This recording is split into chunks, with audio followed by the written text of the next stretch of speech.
Folks, it's me, Denny. Once again, thank you for joining the second episode of the Dad Season Show. It's a dad show because I thought that I included a countdown in this week's show through the StreamYard system that I pay for, and it didn't work. It didn't work. I still did not get the countdown, so we have to look more strongly into that. That's what that means. But this is a genuine dad show because I don't know what I'm doing with technology at all. But thank you for joining today. As you saw with the curious thumbnail for this episode, this show is on authoritarian parenting versus what's called authoritative parenting. These are two terms that as of, I don't know, 3 years ago, I did not know these terms existed. I do want to emphasize something that I briefly mentioned in the first episode about strategic incompetence or weaponized incompetence. You can check that out if you like. And also, I should say this before we get started: like and subscribe. Don't like and or subscribe. Like and subscribe. I appreciate that. That helps me and the dad season situation. All right. So yeah, back to the term at hand. Authoritarian parenting versus authoritative parenting. Didn't know, had no idea what any of that meant. Didn't even know it existed, because I think, like a lot of you, I grew up in an environment where I think authoritative parenting was like as natural as breathing air or drinking water, things of that nature. It's just how things were done, how, parent-child relationships were structured back in the day, and still certainly today. Hopefully, maybe a little less so. And we'll get into that in a second. I wanted to start, and thank you for joining the chat so far. We have Eric Belair, friend of the show. He's a friend of all the shows. Okay, friend of Living the Stream, friend of this show. He's my friend. We have Cooter Doodle from the internet. She's in here. Hi, Cooter. And she says, I'm not a dad, but I'm here and I'm not going any.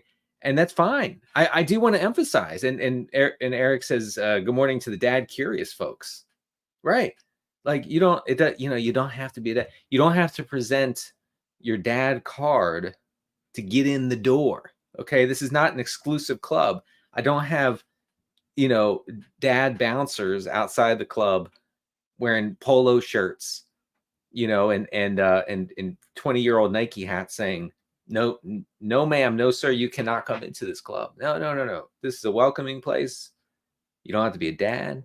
You don't have to be a mom. You don't have to be anything. You just come in here, talk about the issues. And by the way, I really appreciate everybody jumping in last week with their excellent commentary in the comment section.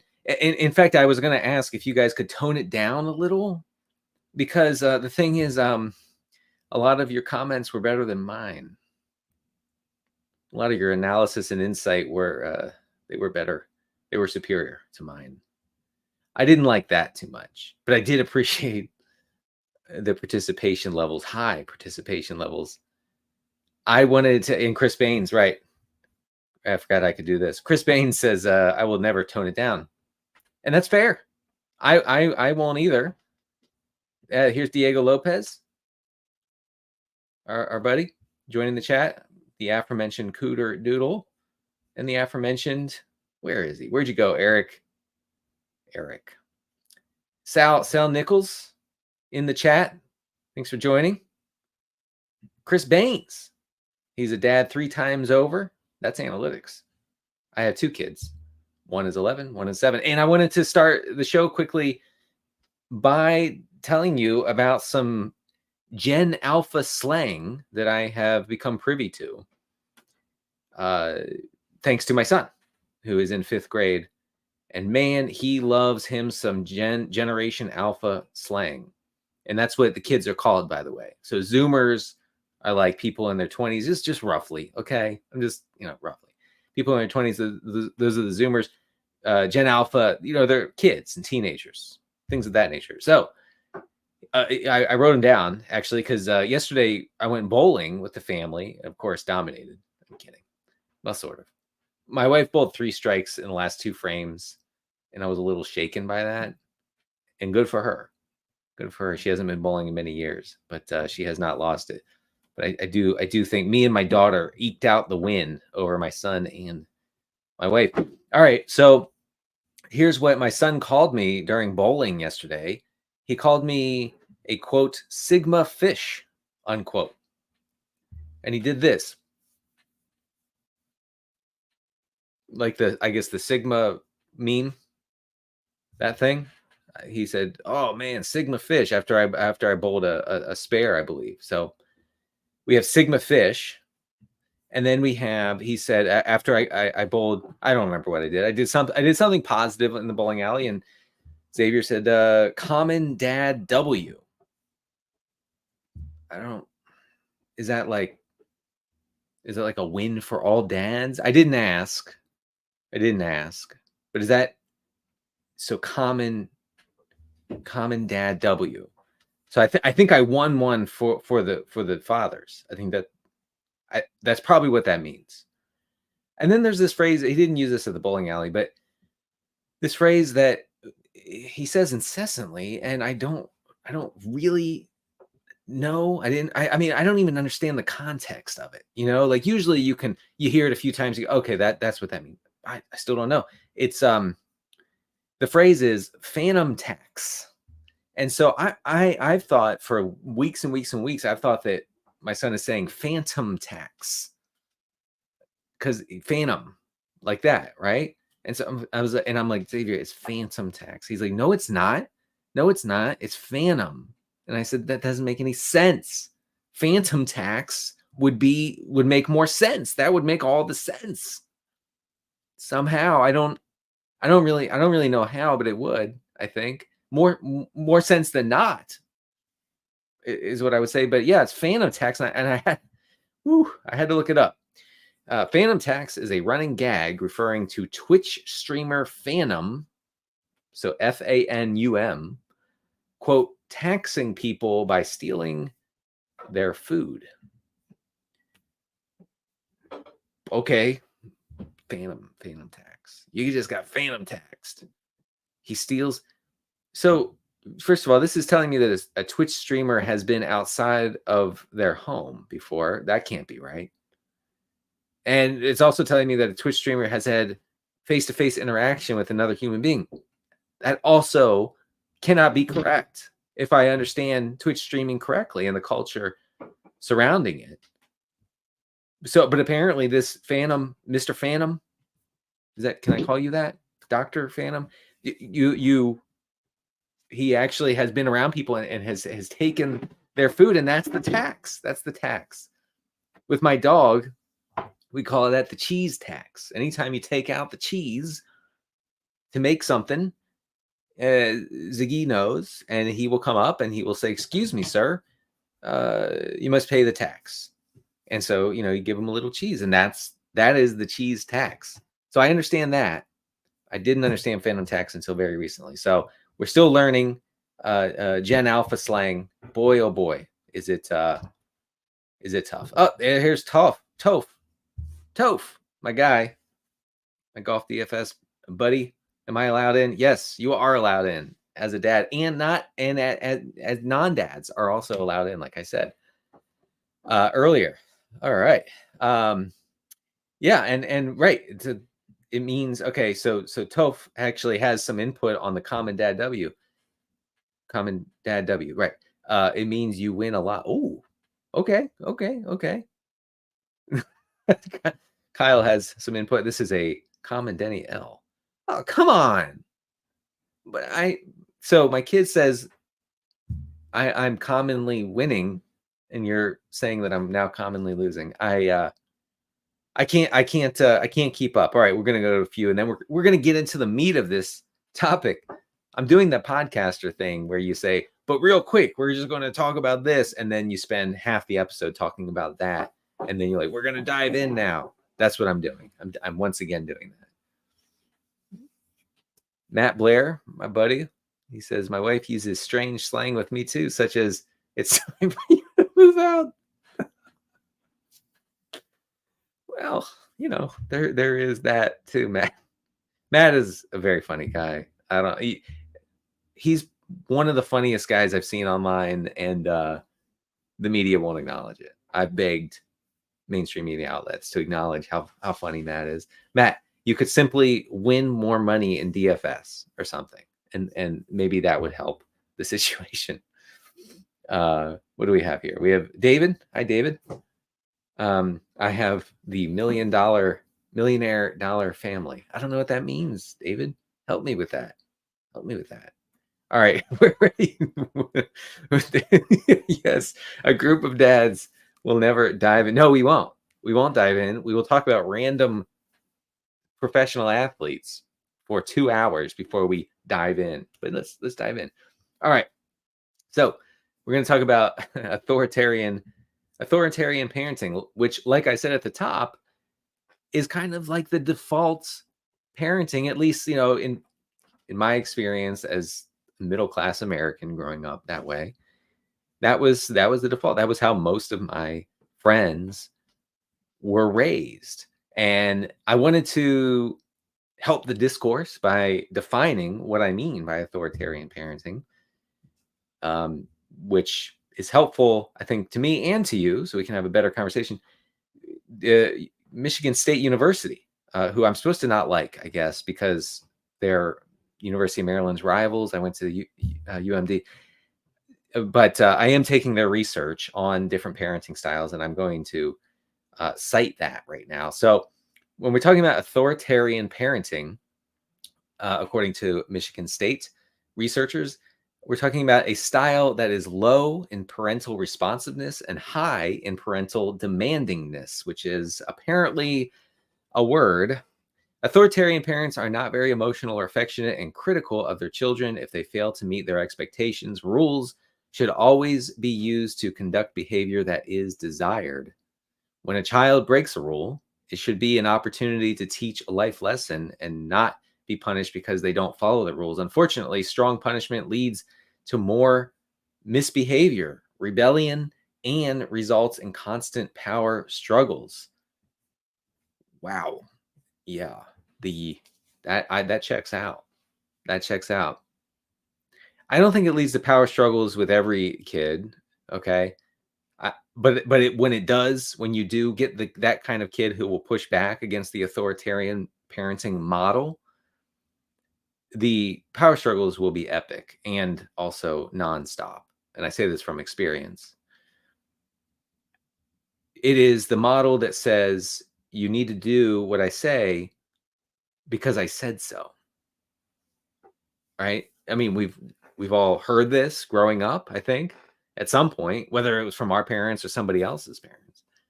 And maybe you said it. And I have definitely said that phrase because I said so. And it's full of righteous indignation, right? Because I said so, because I am a deity reigning above all children, telling them what to do and how to do it. And if you have a question, if you have questions as to why you should listen to me, it's because simply I said so. And you think that's good, that should be good enough. I mean, I have said all these things, that should be good enough. And it's not. It's a horrible way to, I don't know, conduct the relationship with your kids, and also to get them to do what you want them to do.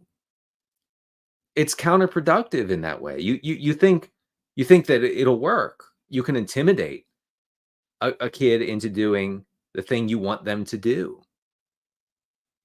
And if it doesn't work, the power struggle ensues and things often spiral out of control. The authoritarian model, and I actually wrote about this on Bad Faith Times last year. If folks want to check it out, I'll put the link in the chat later on. The authoritarian model fails even when it works. So even when you think you've had success with it, that model has actually failed. And what do I mean? What do I mean by that? I mean that for some kids, they will sort of shrink against the force of that modeling, right? And they will internalize the messages from it, which is that you are not good enough. And Michigan State University actually has this. Children are aggressive with this model. Children are aggressive, but can also be socially inept, shy, and cannot make their own decisions. Children in these families have poor self-esteem, are poor judges of character, and will rebel against authority figures when they are older. Children will model the behavior shown to them by their parents while with their peers and as future parents themselves. That rings true. Children rarely learn to think on their own. Children have a difficult time managing their anger and are resentful.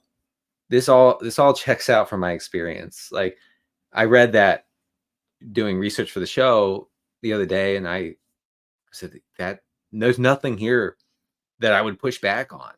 This all makes sense to me. As someone who tried to do the authoritarian parent thing, because that's the way I was brought up, and it backfired tremendously. It just did. And I'm glad it did, because it forced me into another model, which we'll talk about in a second, called authoritative parenting. It sounds similar, very dissimilar though, and we'll get into that in a second. So just from I'm going to get to your comments in a second, but just from the viewpoint of trying to find a parenting style that works, okay, that you can apply, and that you can, have a peaceful, somewhat in order household, okay.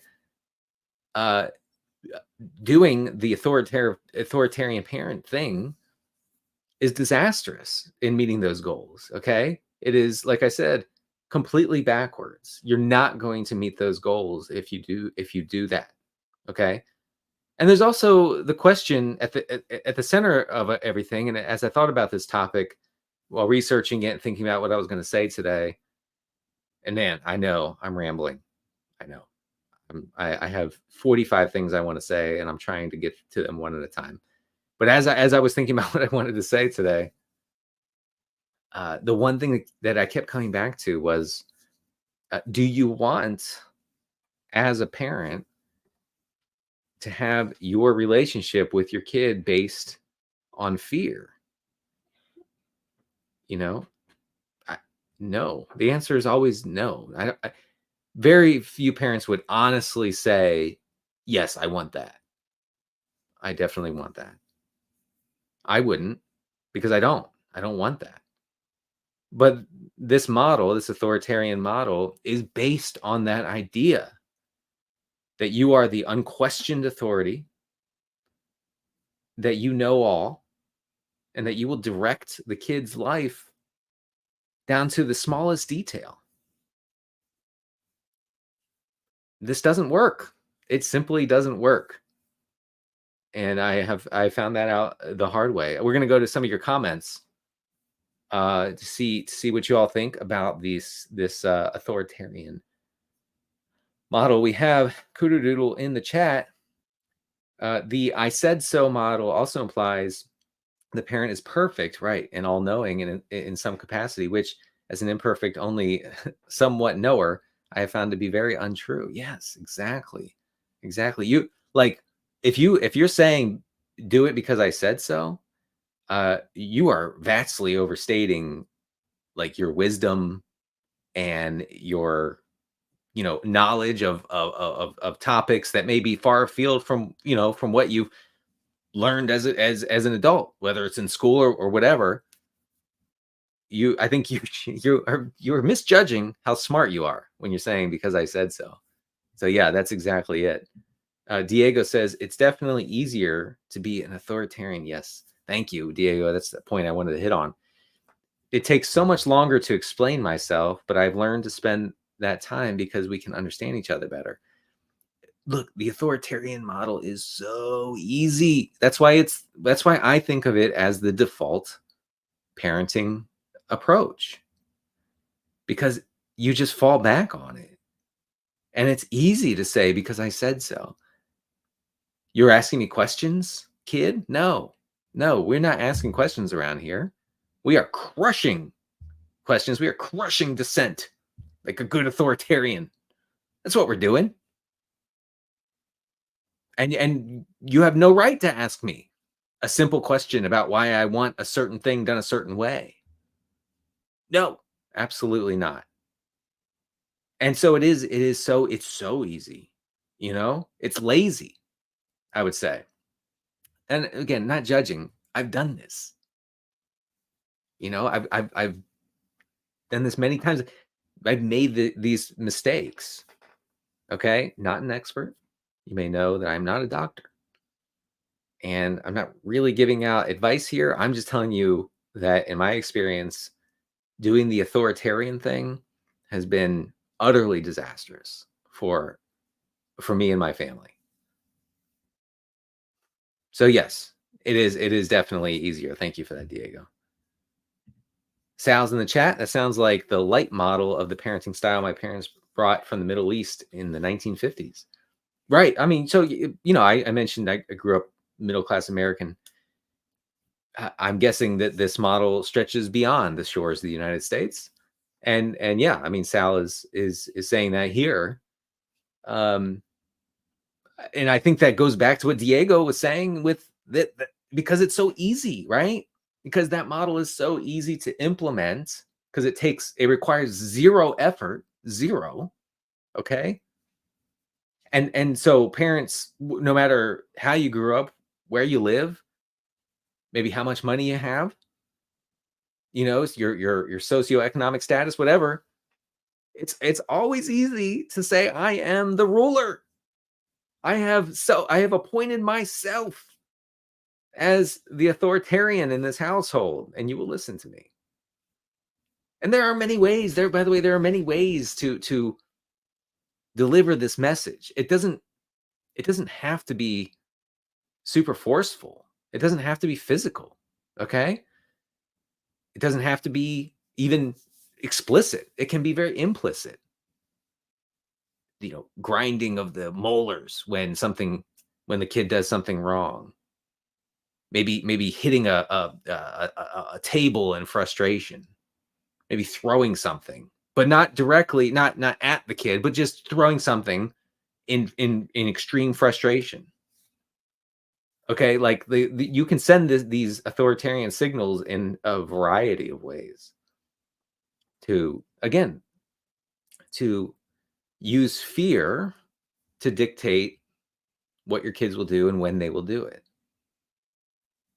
And even if that has short-term viability, even if it delivers short-term results, I promise you, and the research says this, okay? If you're into the analytics like I am, the research says this, in the long term, it's a mistake. It is. Like, no one's going to get away with it.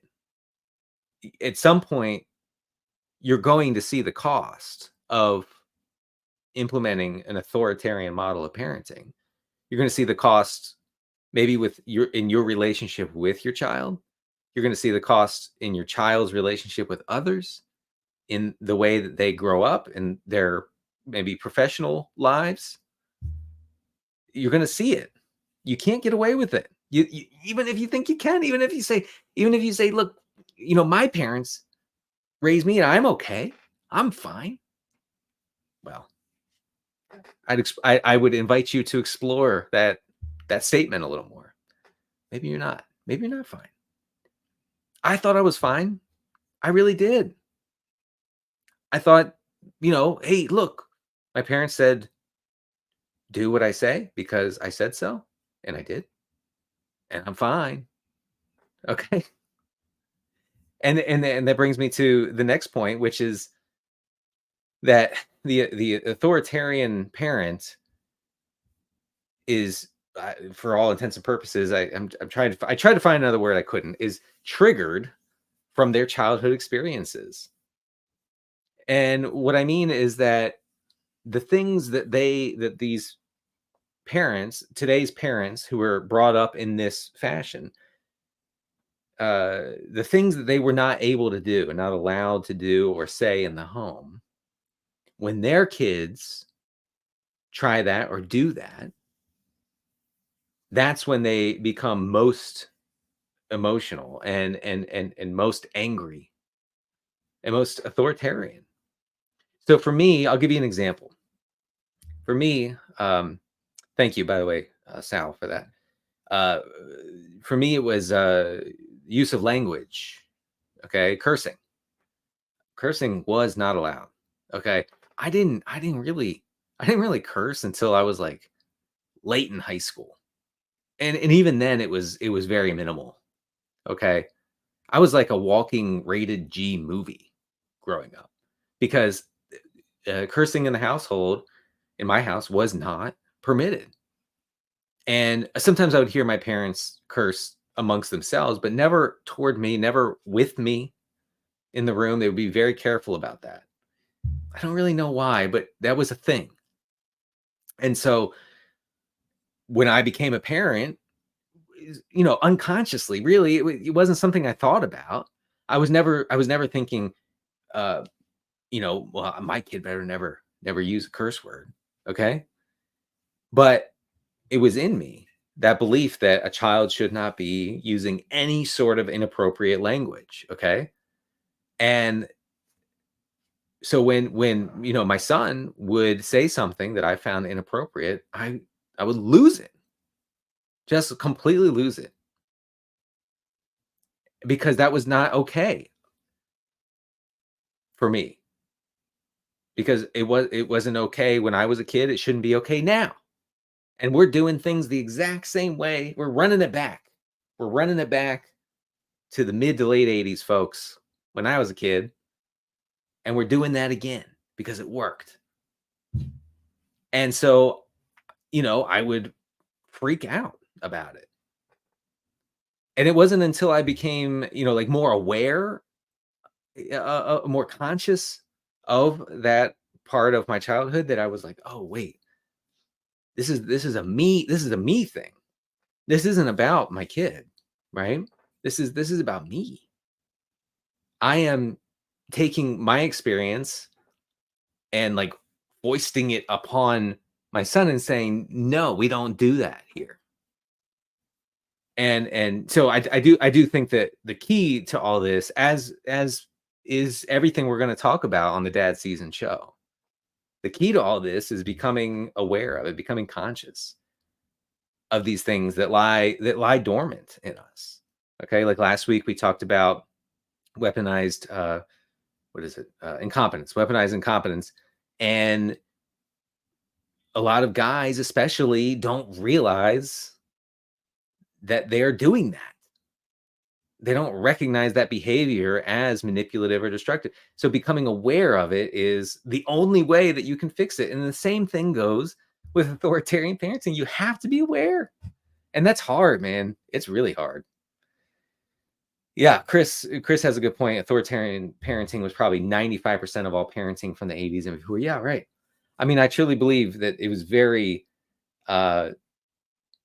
it was that common. It was that common. Salzbeck says to differ is rather than anger and intolerance, I like to show more positive emotions. That's right. And we'll get to that in just a minute. I appreciate that, Toph. Yeah. I mean, you talk about the physical side of this conversation, and I didn't necessarily deal with that, but it comes it it comes with the territory. It's a natural extension of the authoritarian model, which says if you don't do what you're told, you will suffer consequences, right? I mean, this actually makes a lot. It makes a lot of sense to me. Unfortunately, I'm sure maybe it does for you too. That you're either going to be emotionally or physically. You're emotionally or physically, you're going to pay the price for crossing the authoritarian. And look, this is not a political show at all. Okay, no matter how much you guys in the comments try to bait me into being political, I'm not going to be political. But if you generally oppose authoritarianism on a political level, you probably need to recognize that in the way that you operate with your children. If you have taken that role that otherwise, in the real world, in political world, you would hate. Oh, no to authoritarianism. This is bad. This is repressive. It's anti-human. It's at the root of everything evil. We cannot have this. And then you go on to tell your kid, you're doing this because I said to. You're eating these vegetables because I said so. And you can't bridge that. You can't bridge the opposition to like political authoritarianism and using that model in the household. All right, let's see some of your others, and then we're going to go to the alternative to authoritarianism in the household. Diego says, my mom, interestingly, had a different reaction. She's a Guatemalan immigrant, and her and it's okay. So Diego's grandma was quick to hit. Their dad was a violent alcoholic. My mom was determined not to parent that way, and that's awesome. And part of me thinks that parents, people who became parents in the 70s, 80s, 90s, they didn't have the sort of resources that we have today. I often will on this show, on the Dad Season show, we'll talk about the challenges that we face as parents today that our parents and their parents didn't face. Well, it goes the other way too in some regards. So Diego, I'm guessing that your mom didn't grow up grinding, mommy blogs on how to be a good parent, and neither did mine. Okay, you occasionally get the grocery store aisle magazine that has some tips on how to make parenting a little easier. I don't know, something like that. But to be able to get away from that model shows, a strength and an intellect and determination, really, that is, very admirable. Thanks for sharing that. Zach Jeffers, unrealized dad yards. Yeah, man, that's analytics. Look, this all boils down to analytics. So I do want to get into the second part of this conversation, which is the alternative to authoritarian parenting, which is called authoritative parenting. Again, like I said at the top of the show, sounds similar, but is not at all. Okay, so here's what Michigan State University has on authoritative parenting. This is a mom or dad who sets carefully defined limits for children. The one who is a good role model and praises children for their efforts. Understanding every stressful situation does not require parental intervention. Minor frustrations that confront a child can be an opportunity to develop coping skills. This model includes learning that failing is normal while kids are young, just like teens need to break up with a girlfriend or boyfriend to appreciate the emotional maturity that lasting relationships require. And also preaches learning how to handle and manage frustrations and hurtful experiences when a child is young, as it gives them the tools necessary to handle situations as teenagers when they become more independent of their parents and turn to peers and others for advice. This model also encourages independence, which teaches a child that they are capable of accomplishing things on their own. When a kid doesn't feel like they can accomplish things on their own, when they're told to do something because I said so. That's when they feel like, well, I can't do anything on my own. I need to see what the authoritarian says first. I want to check in with the authoritarian. Is this okay? And if the answer is no, then I won't do it. it's that sort of mindset that you create in the kid when you do the authoritarian thing. So authoritative parenting, man, this is hard to say. Authoritative parenting is not a laissez-faire sort of model. Like, you're not just saying, "Oh, kids will be kids. I'll let them do what they're going to do." It's not that at all. In fact, like the Michigan State University uh, uh, study, or the research shows that this style of parenting sets very kind of not strict, but I'm actually looking for it right now, and this is great podcasting, by the way. Um, it has, let's see, yes, uh, having reasonable expectations for children, understanding. Oh, I already mentioned that one, but yeah, basically like creating outlines, creating guidelines for kids to help them understand, you know, what is allowed and what they can talk about, what they want to do, options for what they want to do when they want to do it, but basically to breed a culture, like a household culture, where it's okay to ask questions. Like, it's okay because I'm not the iron-fisted authoritarian.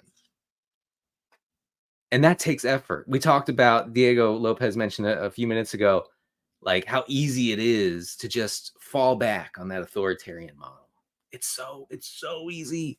Okay? Like, you don't have to try at all. This requires effort. This requires real life effort to make sure your kid knows that they will not be told to do something just because you tell them to do it. And to, over and over again, give them the message, the important message. I'd say very important, that the centerpiece of your relationship with them is not going to be fear. It's going to be love. And love doesn't mean that the kid gets to do whatever they want to do whenever they want to do it. Not at all. Not at all. Okay? Like, you still are the parent, and you're still guiding these kids through their early lives and trying to mold and shape functional adults. This is the goal. I want my kids to be functional. Forget about success. Just functionality is fine. No, I'm kidding. Sort of. But you know what I'm saying. You just cannot you can't dictate to your kids that that fear is going to be at the center of everything. And because, like I said earlier, even when it works, it doesn't work. You mess these kids up with that stuff. Okay? All right. Here we go. We have some comments. Sal's back. One of those parenting styles sounds like Zach Wilson, and this sounds like Patrick Mahomes. Right? Exactly. I think the authoritative model would be the Mahomes. Cooter Doodle says, I also wonder how apologies and reflecting out loud to a kid plays into this. I'm sorry I yelled, but the situation was unsafe and I didn't have time to explain then. I have time now. Here's why. Yeah, yeah. I'm glad you mentioned that, because yeah, I mean, there are times when you're human. Okay. That's analytics. You're human. You're not a robot. And you are going to make mistakes. I still make plenty of mistakes all the time. Saying something snide, going down to their level when the kids push back on something. Just childish nonsense. Recognizing it and correcting it either in the moment or later, but it has to be done. You can't just pretend it didn't happen. Okay? Kids remember. You all know, if you're in the chat and you have kids, you know that they remember. They remember everything. It's quite amazing. Okay? So yeah, you explaining yourself. I think, like, creating, I don't know, showing that you are a fallible human being is important, because the authoritarian in the authoritarian model, you are not fallible. You are infallible. In fact, you know everything. In this model, you don't know everything. Hey, I'm just trying to get through like you. That I think that creates a connection. I don't think that does. That definitely creates a connection between a mom or a dad and a child. The child can see, wow, they don't know it all. And they admit that they don't know it all. They're people. They're a person like me. And so there's that commonality. You create commonality between you and your kids instead of standing on high and saying we are not the same. I have to say, I because of the way I guess learned to parent when I was a kid, uh, which just sounds weird, but you are, as a child, you are learning to parent. You're picking up cues, picking up tips and strategies that you're going to use later in life, unless you closely examine those and say, wait, nope, I shouldn't be doing that. I once said this to my son, which I deeply regret, and when I think about it today, I still cringe. Um, he was, oh gosh, he was probably 4, okay, and in the middle of a power struggle, uh, I told him, "Don't talk to me like you're talking to a friend. I'm not your friend." And let me tell you, folks, he did not forget that. Okay, he was 4 years old. He has mentioned that as recently as last year. All right, like that sort of thing sticks with a kid, and I like I said, I regret it tremendously, and I have addressed it many times, handful of times since then. I'm not your friend. That's the fear-based relationship. That's what I was saying. I was saying when he was 4 years old, I was saying ours is not an equal relationship because you are to fear me. We have nothing in common. I'm not your friend. And while I do think that it's important, maybe it's a subject for another dad season show, but it is important not to, I don't know, become your kid's best friend when they're young. Maybe when they're older, sure, but when they're young, it's probably a mistake. We'll have to look into that strongly. It's just something you definitely don't want to say to your kid. It's so unnecessary and mean-spirited, and the child cannot understand what you mean. They cannot understand what you mean when you say, "I'm not your friend, I'm your dad." Don't do that, is what I would say. All right, let's get to your comments here. Toph is back. Showing your own vulnerability can often help your kids show theirs. Yes. Allows you to bond further and also continue to help them move forward with the obstacles they're facing. I can't tell you. So my kids, particularly my son, they have a really tough time being vulnerable. Okay. They will, put up a facade and say, I'm not going to be vulnerable to your manipulations or emotions or anything. Right. And part of being able to properly communicate, especially during or directly after a power struggle, part of that is being able to be vulnerable and to say, like we said, like, I'm like you, like I'm a person like you, and we're gonna get through this thing together. And you're showing them that you don't know everything. This is not something that I don't know. I mean, I don't have a spreadsheet on this, but I'm guessing the vast majority of parents give the message to their kids that they do in fact know everything, which is such a crock of shit, right? Sorry to the kids, but it's true. No, come on. Think of the things that your parents didn't know about. Uh, Almost everything.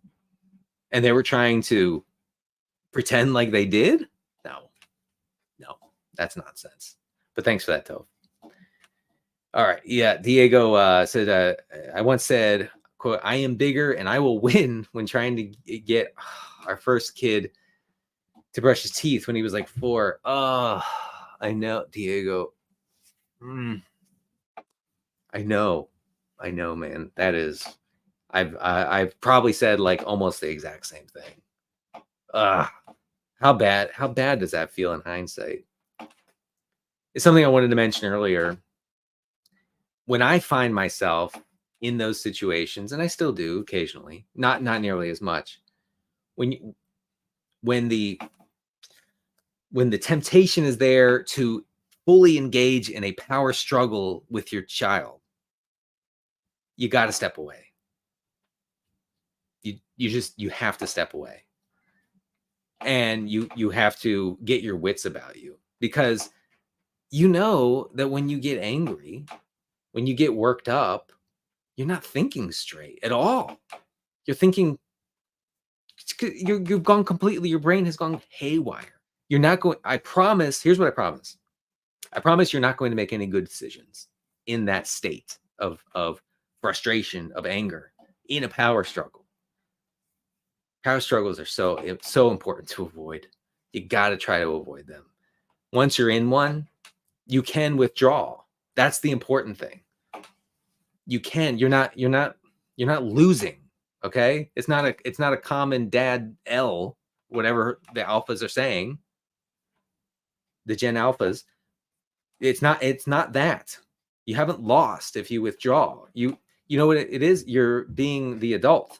You're being the grown up in the room, and you're saying, and you're able to model. This is important. The Michigan State University research shows this. It's important to model the behavior that you want your kids to have. And if that means you say explicitly, be very explicit. Don't run away. Don't slink away. There'll be no slinking. You say, hey, kid, I'm frustrated. I'm going to go get a glass of water. And you go and you do just that. Okay? Even if you're not thirsty. And you know what? We're all being told to drink water all the time. So it probably wouldn't hurt you if you drink a little water while you're frustrated.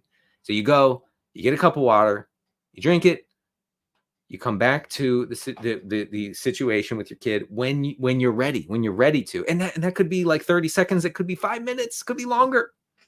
And you come back to it, and then you're able to better avoid the pitfalls of the power struggle. I actually didn't even believe this when I first started learning about these things. I didn't believe it. I said, no, I'm not taking a break. I'm not bowing out. And maybe that's just the dude in me, right? Guys are raised. The first one to blink loses. I'm not blinking. You're blinking. I'm going to wait till you blink. You're the kid. What could be more pig-headed than that? Nothing. This is foolishness. It's childish. You're stooping to the level, maybe even below the level of your own child. That's humiliating. And I've been there, and maybe you have too. You have gone below the level of a kid. Man, that's embarrassing.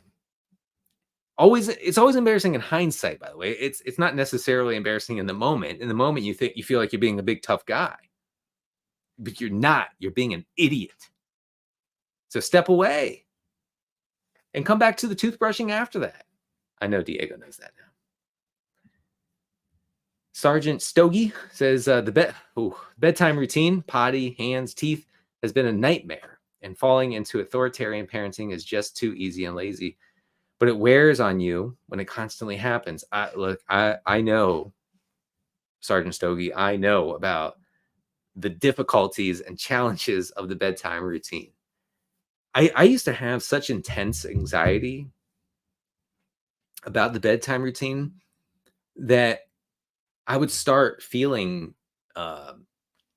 panicky almost, like hours before bedtime. Not even not during bedtime, although I would be in a state also during the bedtime routine. But I'm talking about like 3, 4, 5 in the afternoon. I would start. Oh damn! Oh boy! There's only 2 more hours till the bedtime routine. 3 more hours to bed, and Well, how's it going to be today? It's going to be bad. Is it going to be awful? There's the only two options, bad or awful. It's not going to be good. I know that. Yeah, that this is kind of where I want to pump the brakes on the dad season show a little bit, because I want to like offer advice, but I also know that I'm not qualified to do that. I will just tell you what I've done and what and at my wife's prompting. Okay. And if it weren't for my wife, I would not know about any of this, including, the authoritarian model, the authoritative model, all of the ins and outs of those parenting styles. I wouldn't know any of it. So I thank her and appreciate her more than I can say on this podcast for bringing this to my attention. Okay. I would have been the world's worst dad if not for that. Like, I would have had a mug that someone got me for Christmas that actually said world's worst dad. And I would say, hey, you know what? That's fair. That's fair. I can't even argue. I am the world's worst dad. So thank you to my wife for bringing these things to my attention. I could have done that myself, done that work myself. I wouldn't have. I know myself. I wouldn't have done that. And my relationships with my kids would be pretty bad, is what I would say. But the first that with the bedtime routine, the way that we straighten out the bedtime routine, just quickly, and I'm going to go on to some others and at the end in about 5 minutes. The bedtime routine, you have to authoritatively lay out expectations for how things are going to go. And we actually made a chart of the kids, who brush teeth, get pajamas on, or shower, teeth, pajamas. You can read a book or maybe watch a show, and then it's bedtime. And so you create these expectations for them, and they can better understand. At least my kids were better able to understand what was to come, and there were no surprises. And being consistent with this is so important. You gotta just be boringly consistent with this stuff. Otherwise, it doesn't stick. So I do wish you luck, and I hope that you're able to get out of a place where bedtime is a nightmare, because it's a really tough part of being a parent. It really is, the bedtime stuff. Diego says, yeah, yes, sometimes parents have tantrums too. Brett Mason in the chat. Hey, Brett. Bedtime routine: wait until the car ride home after a bad soccer game for things that should never be said. For things that never should. Right. It's the if something happens before the bedtime routine, or God forbid there's a party, oh my God, you are completely off the rails with the bedtime routine. That gets really difficult really fast. But being consistent with it when you can is just incredibly important, because it sets expectations. Kids, look, I do believe that children want structure. Okay. And I guess the question would arise and say, well, what better way to give them structure than to be an authoritarian? Authoritarians provide structure. Yes, it's based in fear and terror and intimidation and other negative things, but it is structure. And our goal, I think, as millennial parents, as Zoomer parents, whatever it is to push back on that messaging and say, no, absolutely not. We're not doing that sort of structure. We're doing structuring that treats the children like they're humans, because they are. So there's a huge gap. There's a huge gap between the authoritarian model and and the authoritative model. Breaking Bad before bedtime. You said it, sister. And yes, you can obviously look. If you want to bore your kids to death, you can read my fantasy football columns to them at bedtime. They'll go right to bed. Okay. Just read them the analytics and it's over. They can't, sleep will wash over them. I promise you. All right, folks, thanks for joining me for this second episode of the Dad Season Show, episode 2, many are calling it, on authoritarian parenting versus authoritative parenting. I hope you can join me next week at 1 o'clock on this YouTube channel. I would once again ask you to like and subscribe. It helps me out. And if you have any, parents who are interested in this sort of thing, in this sort of conversation, and I really appreciate everybody jumping in today like they did last week. If you have any parent friends, send them this way. Send them to the Dad Season Show. It is Dad Season after all.